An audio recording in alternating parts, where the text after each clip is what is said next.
편을 다 기억하시고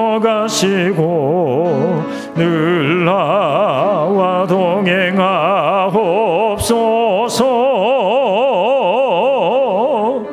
나의 생명 주 앞에 남김없이 드리니 주여 나를 지켜주소서.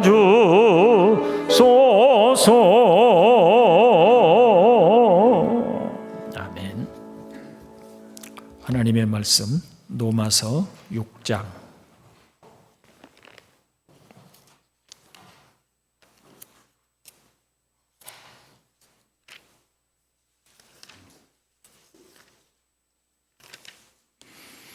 6장 12절부터 14절까지입니다.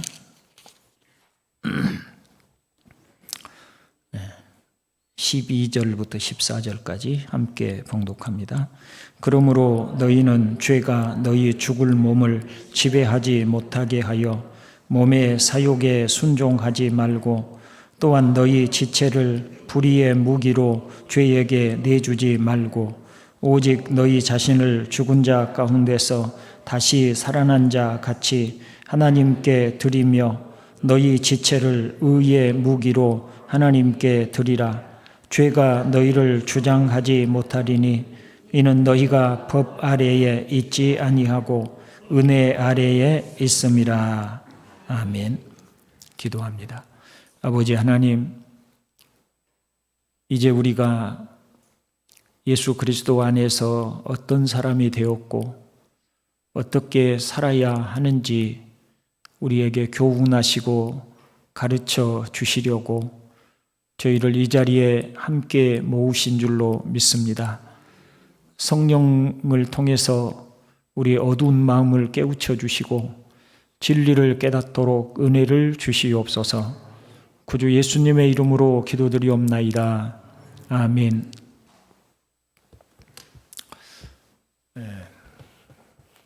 아마 상당한 시간 동안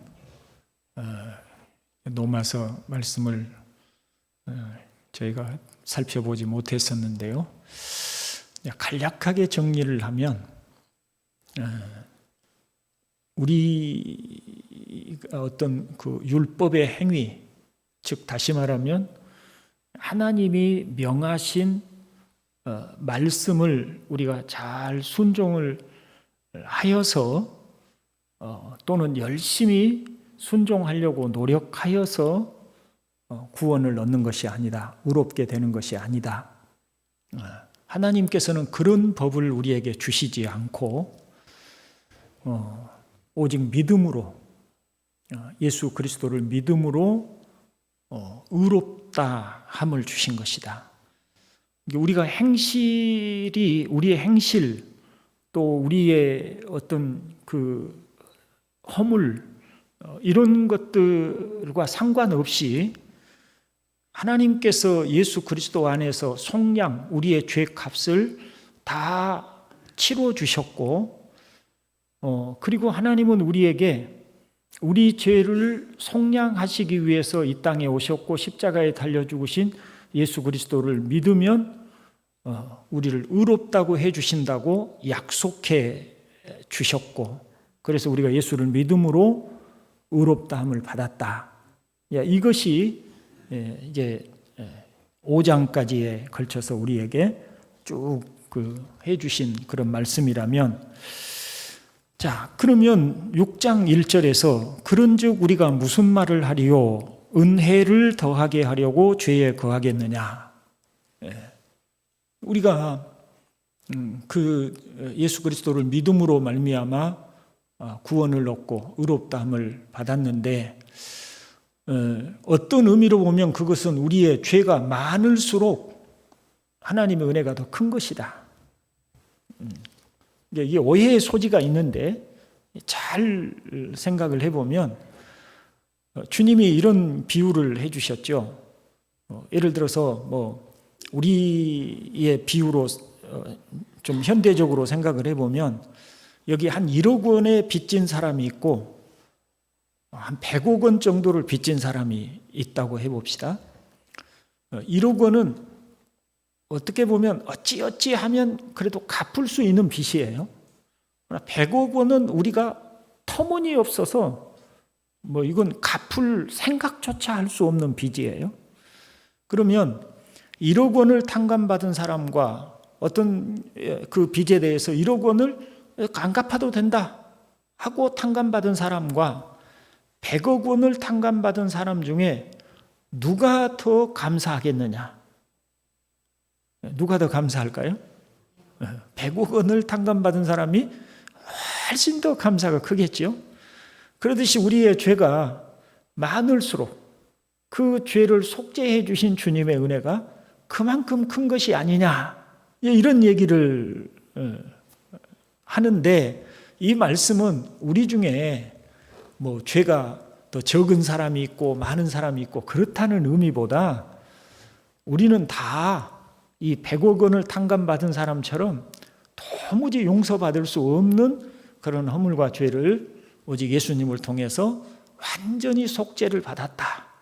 그래서 우리가 정말 그 많은 죄가 있음에도 불구하고 하나님으로부터 의롭다함을 받았다라는 말씀을 하신 것이에요. 그러면 이제 이런 질문을 합니다. 그러면 은혜가 넘치게 하려면 죄가 더한 곳에 은혜가 넘친다고 했으니 우리가 죄 가운데 살아도 괜찮다는 말이냐? 이런 이제 질문을 했고, 그다음에 이제 지금 우리가 오늘 12절에 이르기 전까지 그런 거 아니다. 우리가 은혜가 더하게 하려고 은혜가 더 많게 하려고 죄에 거할 수 있냐면 그럴 수 있는 것이 아니다. 왜냐하면 우리는 우리가 그리스도를 믿을 때 우리가 세례를 받는 것인데, 세례라고 하는 것은 우리와 그리스도를 연합되게 하신 것이어서 우리가 예수님이 십자가에 죽을 때 우리도 예수님과 함께 연합되어 죄에 대하여 죽은 자가 되었고, 예수님의 부활과 연합하여 우리가 다시 살아난 자가 되었고, 우리는 새로운 피조물이 되었으니, 새로운 사람이 되었으니 우리는 더 이상 죄에 머물러 살 수 없는 사람들이다. 이런 얘기를 쭉 해왔던 것입니다. 그래서 이제 12절에서 뭐라고 하냐면, 그러므로 너희는 죄가 너희 죽을 몸을 지배하지 못하게 하여 몸의 사욕에 순종하지 말고 라고 합니다. 죄가 너희 죽을 몸을 지배하지 못하게 하라고 말씀을 하고 있죠. 왜냐하면 우리가 그리스도와 연합, 세례를 받음으로 그리스도와 함께 한 몸이 되었으니, 그 6절에 보면 예수와 함께 십자가에 못 박힌 것은 죄의 몸이 죽어 다시는 우리가 죄에게 종노릇하지 아니하려 함이라. 예수님과 연합하여 십자가에 못 박힌 것은 그 일 자체가 얼마든지 죄를 지어도 다시 용서를 받기 위함이 아니라, 그런 뜻에서가 아니라 이제 다시는 죄의 지배를 받지 않는 새로운 사람으로 우리를 만드시기 위해서 예수님과 함께 연합하여 십자가에 죽도록 하신 것이다. 그리고 이제 우리는 다시 살아났으니, 새로운 사람이 되었으니 이제 그 죄 가운데, 죄의 지배 아래 살아서는 안 된다. 이런 이야기를 하려고 하시는 것이죠. 그래서 11절에 보면 너희도 너희 자신을 죄에 대하여는 죽은 자요 그리스도 예수 안에서 하나님께 대하여는 살아있는 자로 여길지어다 라고 하여서, 이제는 하나님 앞에서 살아있는 자로, 죄에 대해서는 더 이상 내가 죄의 종노릇하고 죄에 끌려서 살아가는 사람이 아니고, 이제는 하나님 앞에서 의의 백성으로 살도록 우리가 새 사람이 되었다는 것을 스스로 그렇게 여겨라. 그 말은 그렇게 알고 살아라, 그런 뜻이죠. 그렇게 알고 살아라. 같이 한번 해볼까요? 죄에 대하여는 죽은 자요 하나님에 대하여는 산 자로 믿고 살아라. 그렇게 이제는 죄의 지배에서 벗어났고 이제 법적으로 우리는 더 이상 죄에 얽매여 있는 자가 아니다. 자유를 얻었다. 해방을 얻었다.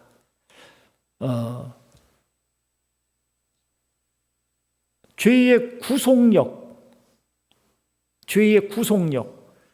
그 죄가 우리를 얽어매는 그 구속력으로부터 벗어난 거예요.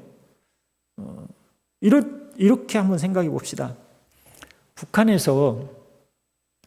북한 정권에 대하여 반기를 들었습니다. 어떤 사람이. 그래서 북한 정권에 쫓기게 됐어요. 많이 붙잡히면 죽습니다. 근데 어찌 해가지고 탈출을 했어요. 그래가지고 남한에 들어왔습니다. 그러면 북한에서 북한 정권의 반기를 들어서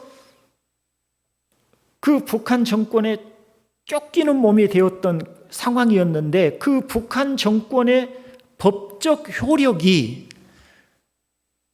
남한으로 탈출하여 와 있는 이 사람에게 미친가요? 이제 미치지 않죠. 북한에서는 막 쫓기는 자가 됐어요. 잡히면 죽으니까. 그러나 이제 남한 땅에 딱 들어와서 이 남한의 법 아래에 들어오게 되므로 더 이상 북한의 법적 효력을 받지 않게 된 거죠. 우리가 과거에는 죄의 종 노릇을 하고 죄의 법 아래에 죄의 법의 지배를 받고 살았어요. 그러니까 우리는 거기에 대해서 반항할 수가 없었어요. 그런데 이제는 법적으로 우리는 그 죄의 법의 지배로부터 벗어났다.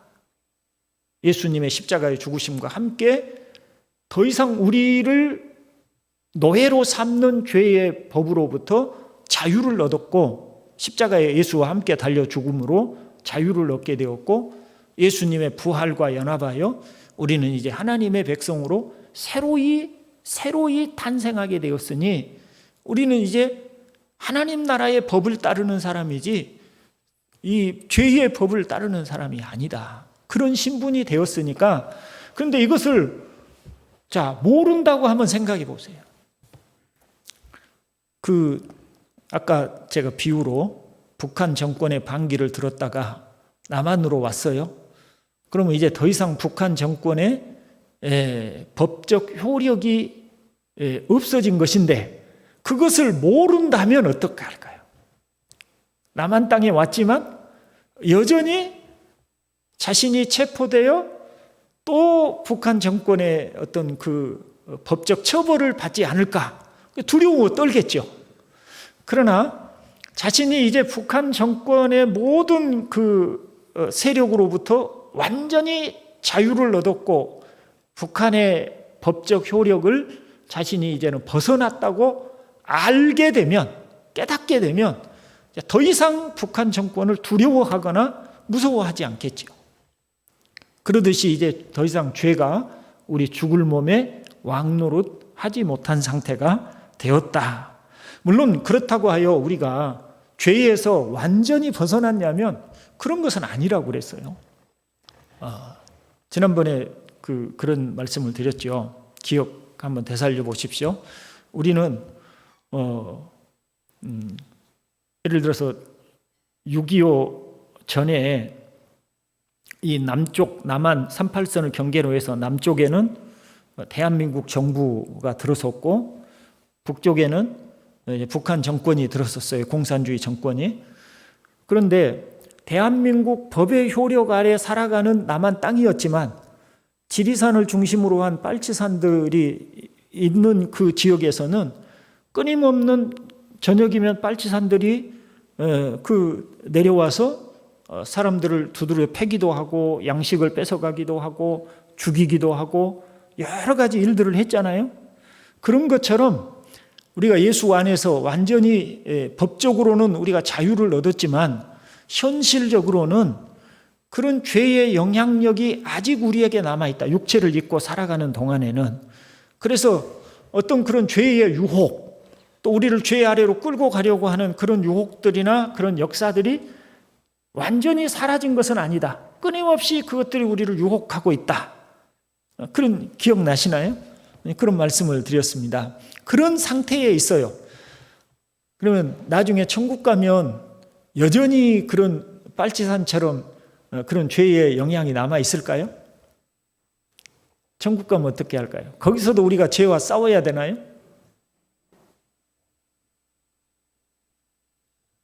그렇지 않지요? 거기는 이제 우리의 죄에 끌리는 이 죄에 오염된 이 육체가 완전히 질적으로 변화되기 때문에 이제 거기는 다시는 그 죄에 유혹당하거나 끌리는 그런 것들이 이제 완전히 변화돼서 전혀 죄에 끌리지 않는 이제 완전한 상태가 돼요. 그래서 그때는 이제 우리가 죄에 대해서 아무런 영향을 받지 않는 그런 상태가 되겠죠. 그러나 이 땅에 천국, 즉 주님이 재림에 오시기까지는 우리는 죄에서 법적으로는 벗어났지만 현실적으로는 죄에 이끌림을 받는 그런 영향이 여전히 남아있다는 점을 우리가 기억해야 된다고 했습니다. 자, 그러면 이제 이런 질문을 해볼 수 있습니다. 그러면 나는 같이 해봅시다. 나는 죄에서 벗어난 것을 어떻게 알 수 있는가? 네. 여러분이 죄의 지배에서 벗어난 사람인지 아니면 벗어났다고 생각하고는 있지만 실제적으로는 벗어나지 못한 사람인지 알 수 있는 방법은 없는 것인가? 이제 이런 이야기인 것입니다. 자, 여기서 우리가 생각해야 할 것은 이 죄 아래 산다고 하는 것을 어떤 노골적인 죄의 형태로만 드러난다고, 노골적인 어떤 그 죄성의 형태로만 나타난다고 생각하는 오해는 버려야 됩니다. 무슨 말이냐면 우리가 죄의 지배에서 벗어났다고 해서 죄 아래 산다고 해서 그 완전히 그냥 오직 생각하는 것은 죄만 생각하고 오직 죄만 짓고 오직 죄만 좋아하고 그러는 것은 아니다. 여전히 죄의 지배 아래 있어도 그러는 것은 아니다. 교회도 열심히 다닐 수 있어요. 예배도 열심히 참석할 수 있어요. 때로는 설교에 감동을 받을 수도 있어요. 그리고 누구보다도 더 열심히 기도하는 시간을 가질 수도 있어요. 그렇지만 죄의 지배를 받으면서도 이런 종교적인 일들을 다 행할 수 있지만, 그러나 그 죄가 어떤 노골적인 형태로만 드러나기 때문에 우리가 죄 아래 있다고 말하는 것은 아니다.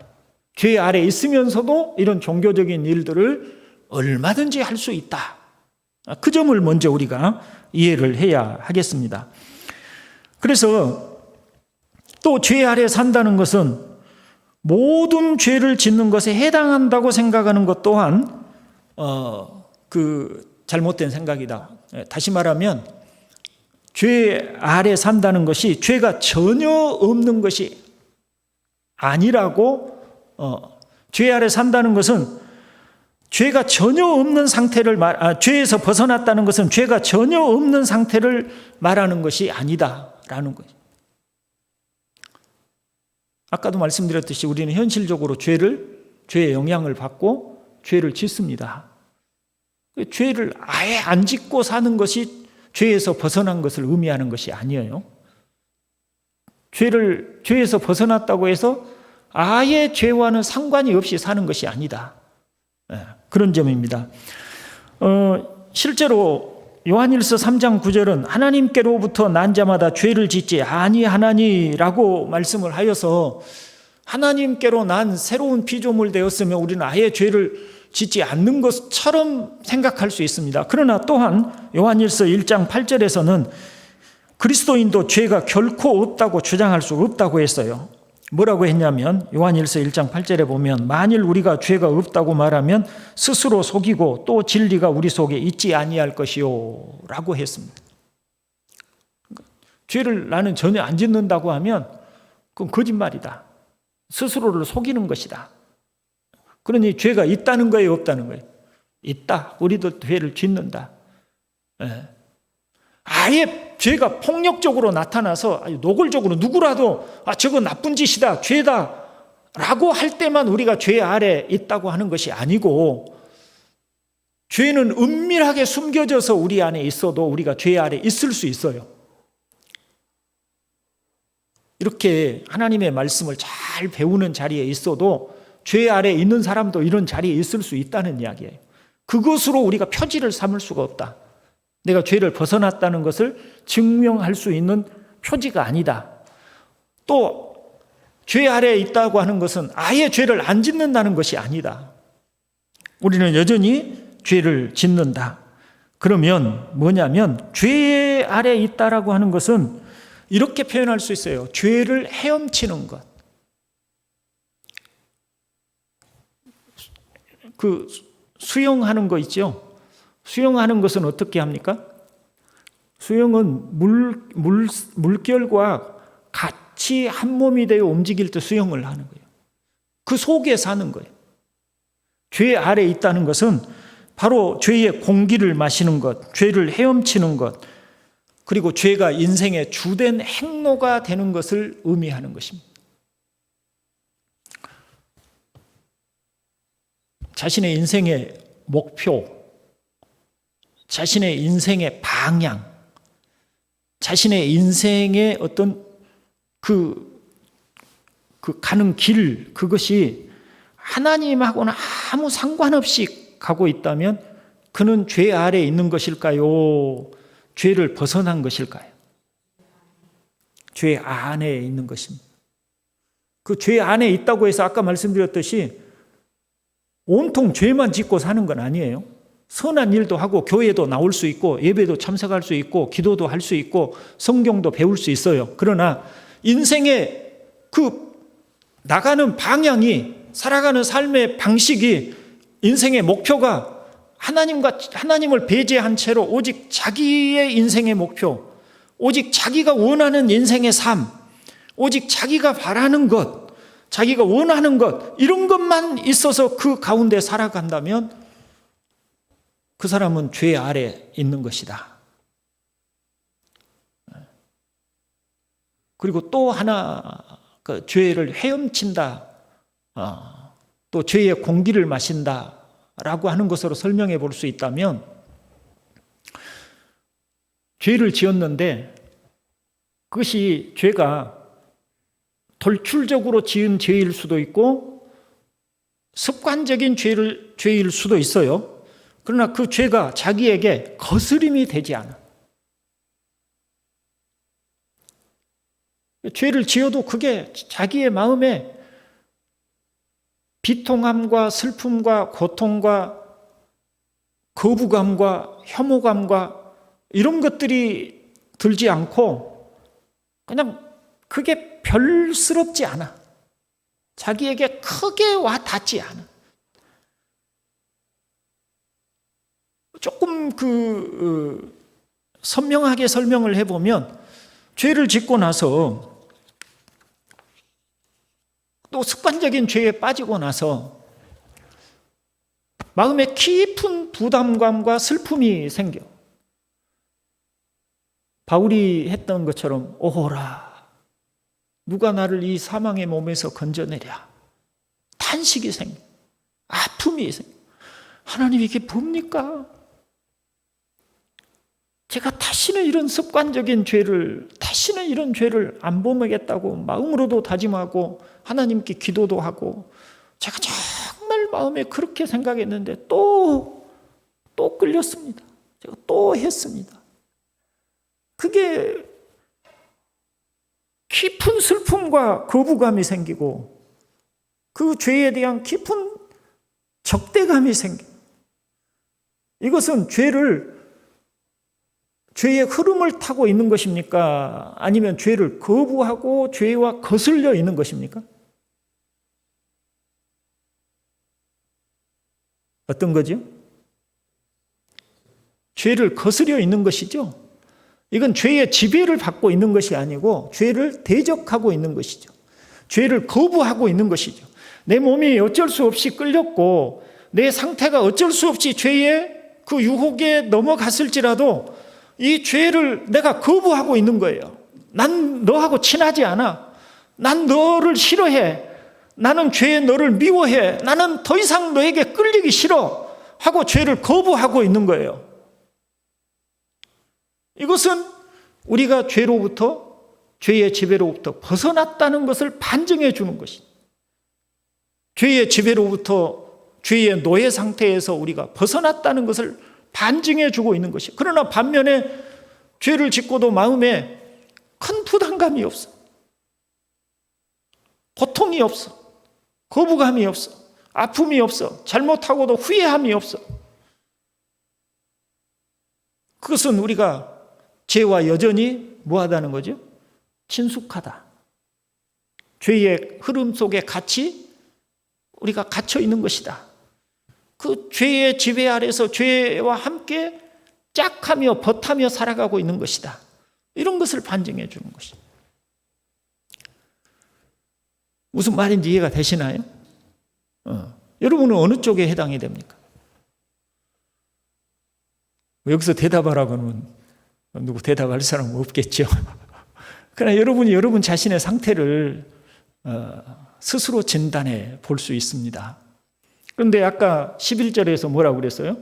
우리는 그리스도와 연합하였기 때문에 그리스도의 죽으심과 합하여 우리가 함께 죽은 자가 되었고 그리스도 안에서 다시 하나님 앞에서 산 자가 되었으니 우리 자신을 어떻게 여기라고요?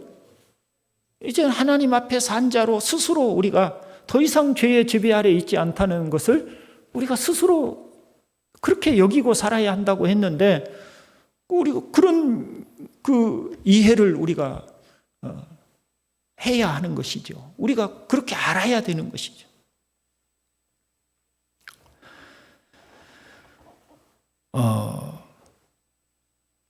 이제 우리는 하나님께 대해서 살아있는 사람들입니다. 그러므로 죄가 우리를 지배하지 못하도록 해야 합니다. 그래서 13절에 보면 우리 지체를 불의의 무기로 죄에게 내주지 말라고 합니다.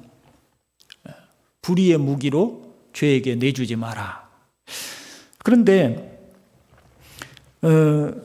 전체적으로 보면 13절에 너희 지체를 불의의 무기로 죄에게 내주지 말고 뭘 하지 마라고 하는데 강조점이 있는 것이 아니고 뭘 하지 마 금지 명령 이것이 강조점이 있는 것이 아니고 13절 보면 13절 함께 읽어볼까요?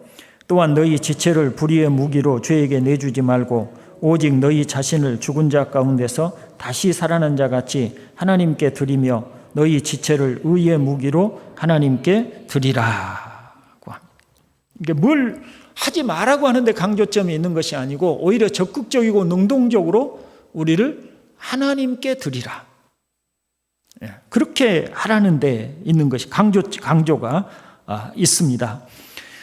우리는 하나님의 사람이다. 우리는 예수님을 통해서 하나님의 사람으로 새롭게 된 사람이다. 그러니 너는 이제 하나님의 사람으로 적극적으로 네 자신을 하나님께 드리며 살아라.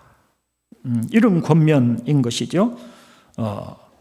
그렇게 우리가 하나님께 순종해서 살 때 하나님이 우리 안에서 왕노릇 하시고 우리를 통해서 하나님 나라를 명확하게 드러내실 것입니다. 14절에 보면 죄가 너희를 주장하지 못하리니 라고 말씀한 다음에 너희가 은혜 아래 있다고 말씀하고 있는 것을 유념해 볼 필요가 있습니다.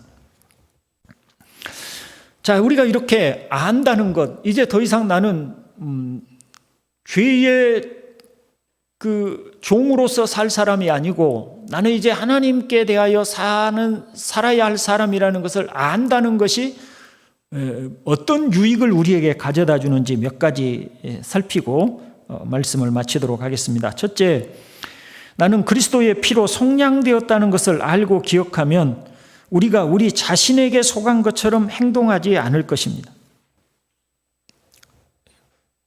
예수님이 우리를 피로 값주고 사셨어요.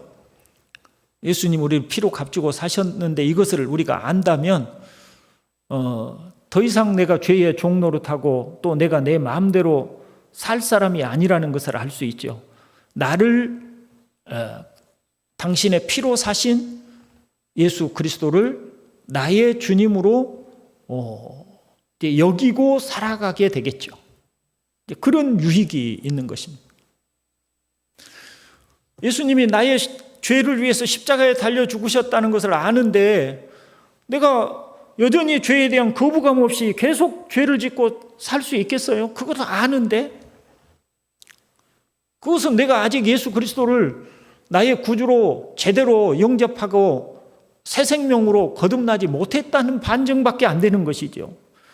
우리가 정말 우리 자신이 그리스도 안에서 새로운 피조물이 되고 거듭났다는 것을 안다면 우리는 더 이상 우리 자신을 죄에게 방임하고 그냥 죄가 우리 몸에 왕노릇하도록 내버려 둘 수 없는 것입니다.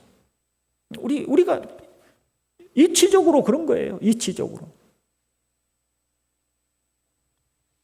그런 유익이 있습니다. 두 번째로 우리는 죄의 지배로부터 해방되었다는 것을 아는 것이 중요한데 우리는 죄의 지배로부터 해방되었을 때 하나님의 영이 우리와 함께 하신다는 것을 반증해 주는 것입니다. 하나님의 영은 누구시죠? 성령님. 성령님. 우리 힘으로 죄를 이기는 것이 아닙니다. 자, 조금 더 세밀하게 말씀드린다면 아까 그리스도 안에 있게 되면 죄의 지배에서 벗어났다면 우리가 어떤 습관적인 죄에 빠지기도 하고 또 어떤 충동적인 죄에 빠지기도 할 수 있다고 했어요. 그거 아예 안 한다는 거 아닙니다.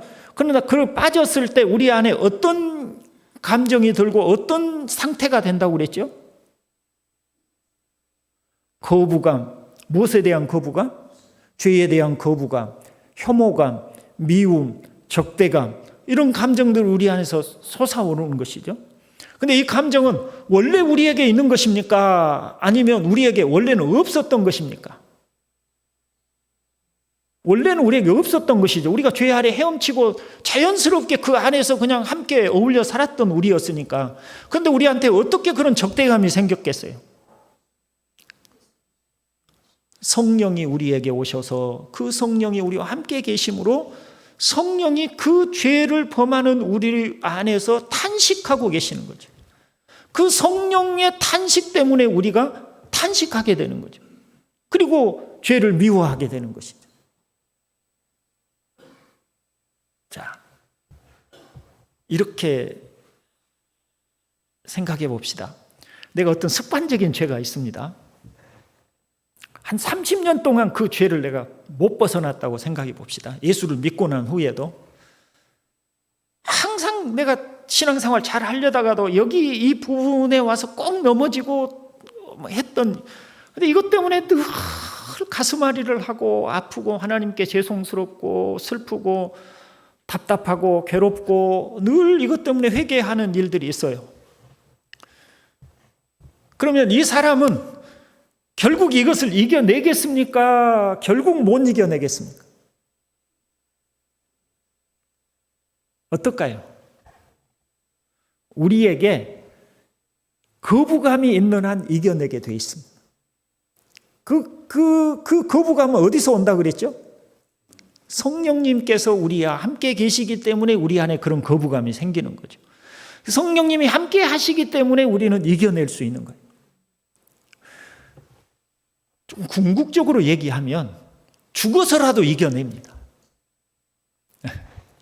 무슨 말인지 이해되시나요?